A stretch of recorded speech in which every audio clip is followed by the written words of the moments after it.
tentu syukur kita ini bukanlah sekedar syukur lisan. Syukur kita ini bukan sekedar ucapan, tapi sungguhnya syukur yang diharapkan adalah betul-betul dalam hati kita, kemudian kita ucapkan dengan lisan kita, dan tentu kita buktikan dengan berbagai amal ketaatan kita kepada Allah Subhanahu wa Ta'ala.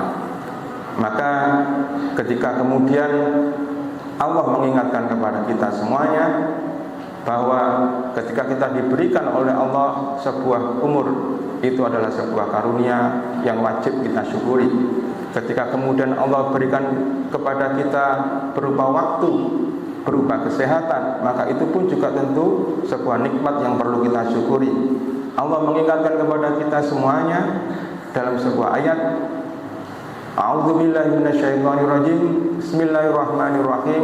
Ya ayyuhalladzina amanu taqullaha wal tanzur nafsum ma qaddamat lighad wattaqullaha innallaha khabirum bima ta'malun. Allah memanggil hamba-hamba pilihannya. Allah memanggil orang-orang yang telah memiliki iman di dalam dirinya dengan panggilan ya ayyuhalladzina amanu. Maka sungguhnya ini adalah sebuah panggilan yang khusus, spesial, dan tentu karena spesial maka perintahnya pun juga menjadi perintah yang spesial. Ya ayyuhalladzina amanu taqullaha wal tanzur nafsum ma qaddamat lighad. Maka hendaklah setiap diri, setiap orang yang beriman tadi, hendaklah mereka memperhatikan apa-apa yang telah mereka lakukan. Untuk apa? Untuk sesuatu yang dikatakan masa depan mereka. Maka kemudian kalau kita diperintahkan oleh Allah memperhatikan ini, berarti bukan sekedar kita hanya sekedar mengingat, bukan hanya sekedar kita melihat-lihat apa yang sudah kita lakukan ya, selama tahun yang kemarin, selama hari-hari yang sudah kita lalui, tapi sesungguhnya Allah membingkainya juga dengan kalimat wattaqullah innallaha khabirum bima ta'malun. Sekali lagi Allah membingkainya dengan kalimat takwa.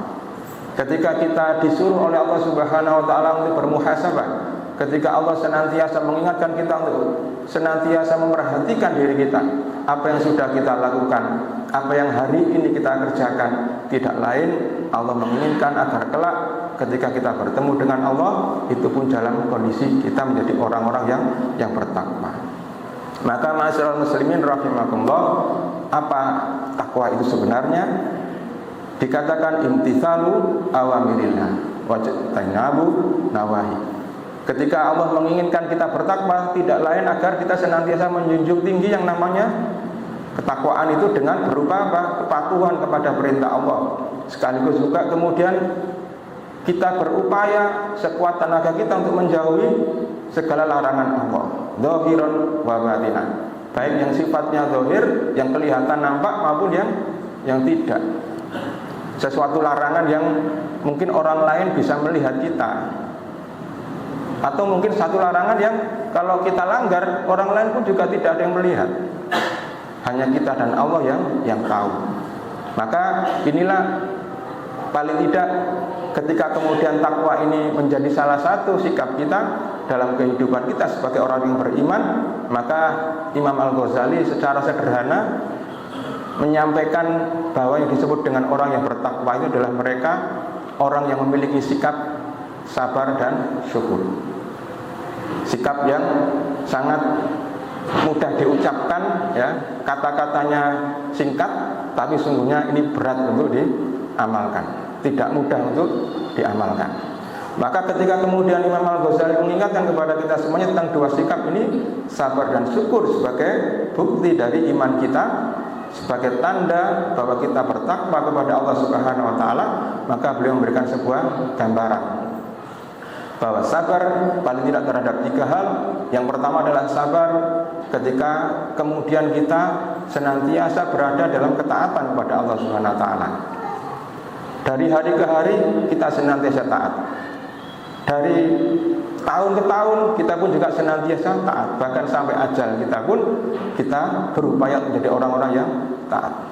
Maka tidak salah kalau Allah mengingatkan kepada kita, ya, ittaqullah haqqa tuqatih wa la tamutunna illa wa antum muslimun.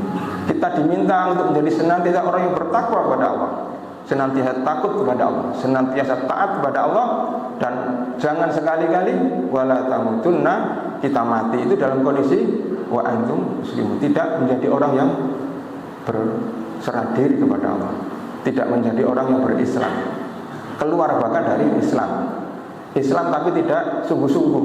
Nah, bukan itu yang diinginkan tentunya.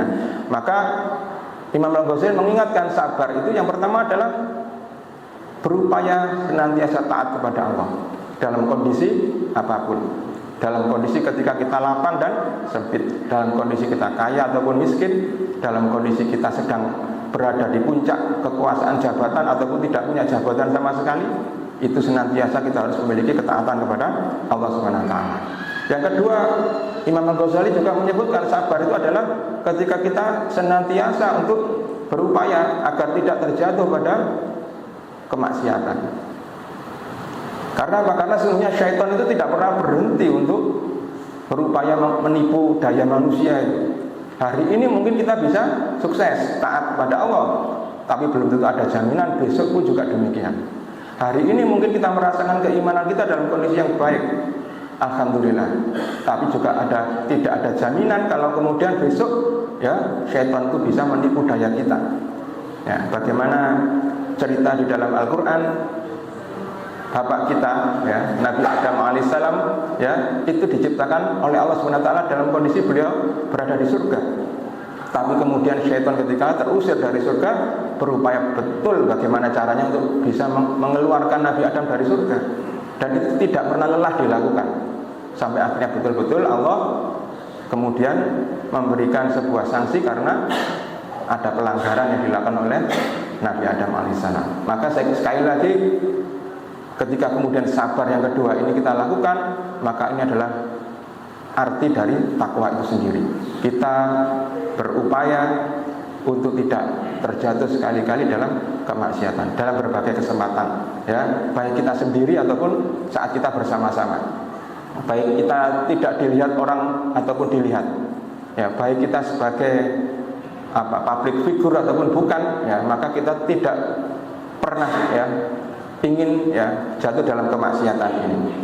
Nah, yang ketiga Imam Al-Ghazali mengingatkan sabar itu adalah ketika kita kemudian siap menghadapi ataupun ridho, bahkan menghadapi ketika Allah memberikan musibah ataupun cobaan. Ini pun juga bagian dari sabar. Ya, bagaimana orang diberikan berupa kenikmatan, mungkin dia akan merasakan kebersyukurannya, tapi belum tentu ketika dia diuji coba oleh Allah dalam bentuk cobaan-cobaan, ya, entah itu cobaan hilangnya harta, entah itu cobaan berupa sakit yang mungkin tidak ada obatnya, ataupun bahkan cobaan mungkin dengan keluarganya, ya, belum tentu ya kita juga memiliki kesabaran. Maka tentu kesabaran yang ketiga ini butuh ekstra, ya. Bagaimana kita mengikhlaskan bahwa sesungguhnya semua yang Allah berikan itu kepada kita hari ini bukanlah milik kita. Bisa jadi Allah mengambilnya sewaktu-waktu. Sehat kepada diri kita hari ini itu belum tentu selamanya kita juga akan miliki kalau Allah suatu saat bisa mengambilnya. Demikian juga dengan umur kita. Maka setiap ujian, cobaan ataupun musibah ini adalah bagian dari ujian kepada kita sebagai orang yang beriman, apakah kita termasuk orang yang lulus ya dalam ujian itu. Ma'asyiral muslimin rahimakumullah, itu sabar. Yang pertama. Yang kedua, Imam Al-Ghazali mengatakan bahwasanya takwa itu bukannya sekedar sabar, ya, tapi juga ada yang namanya syukur. Syukur ini adalah sebuah sikap bagaimana kita memahami setiap pemberian Allah Subhanahu wa taala itu adalah sesuatu yang istilahnya tidak begitu saja, ya, tidak sifatnya gratis tanpa ada konsekuensi, gitu ya. Karena sesungguhnya apa? Allah sendiri menyampaikan kepada kita, ya, wa itta'adzana rabbukum la in syakartum la azidannakum wa la in kafartum inna 'adzabi lasyadid.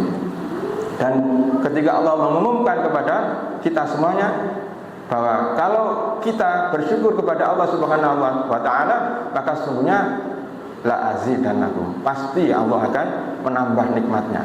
Ini sunatullahnya begitu. Jadi yang namanya sunatullah ini adalah sesuatu yang sudah Allah gariskan. Kalau kita mau bersyukur terhadap setiap nikmat yang Allah berikan, maka sesungguhnya Allah akan tambah nikmatnya. Tapi sebaliknya, ini konsekuensinya, ya. Jadi bukan satu yang gratis tadi, tapi ini ada konsekuensinya. Tapi ketika kemudian kita diberi Allah nikmat, ya, tapi kemudian kita ingkar kepada Allah, maka azab Allah itu sangat pedih. Maka ma'asyiral muslimin rahimakumullah,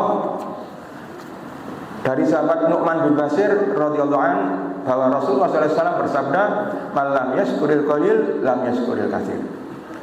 Hadis ini diriwayatkan oleh Imam Ahmad, ya, dan menjadi hadis hasan yang kalau kita pahami bahwa sesungguhnya ternyata bersyukur itu bukan sesuatu yang mudah. Buktinya apa? Banyak orang yang sudah diberi oleh Allah Subhanahu wa taala nikmat tapi tetap merasa kurang. Ya, jadi kalau Allah sendiri menyampaikan wa in ta'uddu nikmatallahi la tuhsuha, seandainya kamu itu menghitung-hitung nikmatku, ya, sehingga kemudian kamu bisa bersyukur, maka sesungguhnya ternyata ada dan banyak orang mungkin yang merasa hari ini nikmatnya Allah itu kurang, masih terasa sedikit bagi dirinya. Maka Rasulullah mengingatkan, ya, barang siapa yang bisa mensyukuri yang sedikit, ya, maka dia akan bisa mensyukuri yang banyak. Sebaliknya, ya, barang siapa yang tidak bisa bersyukur terhadap sesuatu yang sedikit itu, maka dia tidak akan bisa bersyukur yang banyak. Maka Ibnul Qayyim rahimahullah menyampaikan, ya, bahwa nikmat itu ada 3 macam memang, ya. Nikmat itu ada 3 macam. Yang pertama adalah nikmat yang nampak, ya. Yang kedua nikmat yang diharapkan. Yang ketiga adalah nikmat yang tidak dirasakan. Nah, 3 macam nikmat ini kalau kita perhatikan sesungguhnya yang sering kita rasakan itu mungkin yang pertama, ya, nikmat yang nampak, nikmat yang bisa kita lihat dan kita rasakan itu, ya. Kalau misalnya hari ini kita memiliki rumah, ya, itu adalah nikmat yang bisa nampak kita rasakan. Kalau hari ini kita bisa makan, ya, maka itu juga bagian dari nikmat yang nampak. Tapi sesungguhnya ada juga nikmat yang tidak nampak, bahkan banyak mungkin yang tidak nampak bagi kita. Tapi sebenarnya adalah nikmat dari Allah yang setiap hari kita dapatkan tanpa pernah kita berdoa bahkan. Ya, seakan-akan kita merasakan itu otomatis saja ketika kita bangun tidur dan tidur kembali. Itu nikmat yang banyak tidak kita syukuri. Maka orang-orang seperti ini tentu akan menilai bahwa yang mereka terima hari ini nikmatnya adalah nikmat Allah yang sedikit jumlahnya, tidak banyak. Maka Allah mengingatkan kepada kita semuanya, ya, dalam surat Ibrahim ayat yang ke-34, A'udzubillahi minasyaitonirrajim, wa atakum min kulli ma sa'altumuh wa in ta'uddu nikmatallahi la tuhsuha innal insana la zalumun kafar. Bahwa Allah itu memberi kepada kamu min kulli ma sa'altumuh, setiap apa yang kamu mintakan. Ya, Allah itu memberi. Kalau kita ingin apa diberi sama Allah. Kalau kita itu berdoa dengan sungguh-sungguh kepada Allah, maka akan Allah beri, ya. Tapi apa yang terjadi, ya? Wa in ta'uddu nikmatallahi la tuhsuha, bahkan karena saking banyaknya yang Allah beri itu, ya, itu enggak bisa kita hitung. Ya, tapi kemudian Allah mengingatkan innal insana la zalumun kafar. Tapi sungguhnya manusia itu ternyata menjadi makhluk yang dikatakan oleh Allah, ya, sudah zalim, dia mengingkari setiap nikmat yang sudah Allah beri, ya, sesuatu yang tidak seharusnya, tidak pantas mestinya dilakukan. Ya, ibarat anak menerima berbagai macam pemberian dari orang tuanya, tapi seakan-akan dia tidak pernah menerima apapun dari orang tuanya, sehingga dia berani dengan orang tuanya, sehingga dia merasakan bahwa orang tuanya itu tidak punya jasa apapun terhadap dirinya kecuali sedikit saja. Ya, kira-kira seperti itu. Orang-orang yang zalim, orang-orang yang dikatakan ingkar terhadap nikmat Allah ini. Maka Rasulullah SAW mengingatkan kepada kita, ya, betapa banyak manusia yang lupa terhadap nikmat, 2 nikmat yang sering diterimanya. Nikmatani maghunun fihi ma katsirun minan nas as-sihhatu wal faragh. Ya, rawahul Bukhari. Bahwa sungguhnya kita sering seperti ini, ya, ada 2 nikmat yang oleh Rasulullah disampaikan kepada kita semuanya yang sering kita lalaikan, kita lupakan. Ya, jadi kalau ada tadi 3 macam nikmat, ini nikmat yang kita rasakan tapi sering kita lupakan. nikmat yang sudah kita dapatkan tapi sering kita lupa, baru tahu atau baru sadar ketika diambil sama Allah. Ya, apa dua nikmat itu adalah kesehatan dan waktu luang. Ya, kesehatan dan waktu yang kita miliki itu aset yang berharga. Bagaimana orang ketika diuji coba sama Allah berupa kesehatannya diambil, itu bisa mengorbankan hartanya, apapun yang dia miliki agar dia kembali sehat. Ya, itu baru merasakan betul bagaimana nikmat Allah yang berharga namanya kesehatan. Ya, jadi kekayaan sebanyak apapun, harta yang banyak, ya sebanyak apapun itu tidak akan berharga ketika kemudian Allah ambil yang namanya nikmat sehat. Demikian juga dengan waktu. Ya, ketika kita diberi Allah kesempatan waktu, ya ketika masih muda, ketika kita punya kelonggaran, walaupun kelonggaran itu kan relatif. Ya, ada orang yang merasa sibuk, nggak pernah ada waktu juga ada, sehingga untuk sholat Jumat begini saja hadir itu telat, ya, atau bahkan tidak hadir, ya. Hadirnya terlambat, ya. Yang penting pokoknya sholat, ya. Seakan-akan waktunya itu luar biasa, nggak punya kecuali sedikit saja. Padahal Allah tidak minta banyak waktu kepada kita. Nah, tapi sungguhnya demikianlah yang namanya dua nikmat ini, kesehatan dan waktu luang yang seringkali kita lupakan. Maka Imam Ibnu Battal dalam kitab Fathul Bari itu menyampaikan, barang siapa yang memiliki dua nikmat ini, ya, maksudnya nikmat kesehatan dan waktu ini, hendaklah ia bersemangat. Ya, jadi kalau kita datang hadir di sini itu menandakan bahwa kita punya dua nikmat ini paling tidak. Kita bisa hadir ke sini, ini jalan dari rumah ke sini itu sehat kita. Yang kedua ya karena punya waktu kita. Tapi sungguhnya ketika waktu pun tidak ada, harusnya kita luangkan. Itu bagian dari namanya pengorbanan, perjuangan. Untuk apa? Merebut surganya Allah SWT. Maka beliau mengingatkan Imam Battal, ya, jangan sampai ia tertipu dengan meninggalkan syukur kepada Allah atas nikmat yang diberikan. Ya, jangan sampai dia seperti itu. Maka bersyukur adalah dengan melaksanakan setiap perintah dan menjauhi setiap larangan Allah. Ini beliau memberikan sebuah interpretasi tentang bersyukur. Jadi bersyukur itu kalau kita senantiasa mengerjakan perintah Allah. Sebaliknya juga kita berupaya meninggalkan larangan itu adalah bersyukur. Yang kalau tadi mungkin makna dari takwa itu sendiri. Maka barang siapa yang luput dari syukur semacam ini, dialah orang yang tertipu. Jadi jangan sampai kita kemudian oleh Allah diberikan nikmat ini dan kemudian kita abaikan begitu saja. Masih muda tapi misalnya ya, ini kita ke masjid aja berat. Hanya Jumatan saja misalnya gitu ya. Padahal setiap hari 5 kali Allah memanggil kita. Hayya 'alas shalah, hayya 'alal falah. Itu bukan disuruh kemana-mana, disuruh ke masjid untuk sholat berjamaah. Abu Hasyim berkata, setiap nikmat yang tidak digunakan untuk mendekatkan diri kepada Allah itu adalah sebuah musibah. Jadi kalau kita diberi Allah dua nikmat tadi, tapi kemudian tidak kita gunakan, itu bagi para ulama ya, itu adalah sebuah musibah. Ya, kok ada orang sehat walafiat, kemudian punya waktu, ya hari ini Jumatan, kok nggak berangkat Jumatan, itu musibah. Kok ada orang sehat walafiat, ya punya waktu, ya tapi kemudian terdengar azan dari masjid, tidak dia datang, itu juga musibah. Ya. Dia punya waktu untuk berbuat kebaikan kepada yang lain, kok tidak dia lakukan, itu juga musibah. Nah, ma'asyiral muslimin rahimakumullah, bahkan syukur nikmat ini menjadi sesuatu yang perlu kita syukuri. Ya, jadi kan nikmat itu perlu kita syukuri ya. Tapi syukur nikmat itu juga perlu kita syukuri. Kenapa? Ya, karena dalam sebuah riwayat ya diceritakan Al-Fudail bin Iyad mengisahkan bahwa Nabi Daud alaihissalam ya pernah suatu saat berdoa kepada Allah. Apa? Bagaimana doanya beliau? Ya Allah, bagaimana mungkin aku dapat mensyukuri nikmat-Mu bila ternyata sikap syukur itu juga merupakan kenikmatan dari-Mu. Ya, jadi beliau itu seakan-akan menyampaikan bagaimana mensyukuri setiap nikmatnya Allah kalau ternyata pemberian Allah itu lebih banyak. Beliau merasa nggak mampu mensyukuri itu. Ketika dia bersyukur pun beliau merasakan itu adalah syukur merupakan bagian dari nikmatnya Allah.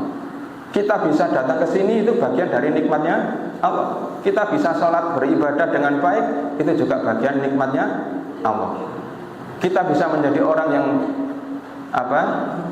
taat, ya, itu juga bagian dari nikmatnya Allah. Ya, maka selalu kita berdoa, diajari oleh Rasulullah. Allahumma inni ala dzikrika wa syukrika wa husni ibadatik. Ya. Kita mohon kepada Allah, ya, agar kita senantiasa dijadikan orang yang mudah untuk berzikir kepada Allah, untuk senantiasa berzikir kepada Allah, untuk senantiasa ingat kepada Allah, untuk senantiasa bisa mensyukuri nikmatnya Allah. Karena tidak mudah, ya kan tadi dikatakan innal insana lawalun kafa wa qalilum min ibadiyas syakur. Dan sedikit sekali di antara hamba-hambaku yang mereka itu menjadi orang yang pandai bersyukur. Maka ketika kita berdoa agar Allah memudahkan kita berzikir, memudahkan kita bersyukur, memudahkan kita untuk bisa beribadah dengan baik, itu adalah nikmat dari Allah, ya. Maka terakhir Imam Syafi'i berkata, ya, segala puji hanya bagi Allah yang satu saja dari nikmatnya tidak dapat disyukuri kecuali dengan menggunakan nikmat baru darinya. Maka dengan demikian nikmat baru tersebut pun harus disyukuri kembali, dan demikian terus berulang, ya. Jadi artinya apa? Setiap kita dapat nikmat, kita bersyukur, itu kita merasakan kita bisa bersyukur, itu adalah bagian dari nikmatnya Allah. Maka kita syukuri lagi nikmat itu, terus begitu. Jadi kita menjadi orang baik itu bukan karepnya kita sendiri, sesungguhnya itu adalah bagian dari rahmatnya Allah yang harus kita syukuri. Maka ma'asyiral muslimin rahimakumullah, semoga senantiasa kita menjadikan tahun-tahun yang akan datang ini, ya, kalau itu menjadi pemberian dari Allah Subhanahu wa taala sebagai bagian dari nikmat yang Allah berikan kepada kita. Semoga senantiasa kita bisa manfaatkan waktunya, senantiasa bisa kita betul-betul jadikan sebagai bagian dari upaya syukur kita kepada Allah Subhanahu wa taala, semakin menjadikan kita orang-orang yang senantiasa bertambah amalnya, bertambah kebaikannya, dan insya Allah bersama-sama kita semua dijadikan oleh Allah hamba-hambanya yang beriman dan dimasukkan ke dalam surganya. Amin ya rabbal alamin.